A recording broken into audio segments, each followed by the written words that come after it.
अभी भोजपुरी इंडस्ट्री में अभी विवाद चल रहा है, फिर दोनों कलाकार में, पावर स्टार और ट्रेंडिंग स्टार में, कुछ बातों को लेकर। और जिसमें पवन सिंह भी कुछ अपना इवेंट शो में कुछ बोले थे गाने के इवेंट में।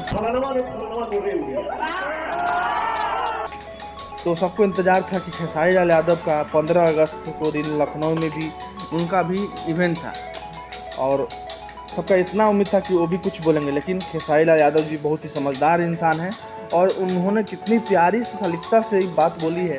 आप लोग वीडियो को पूरा देखिएगा तो आपको वीडियो में पता चलेगा।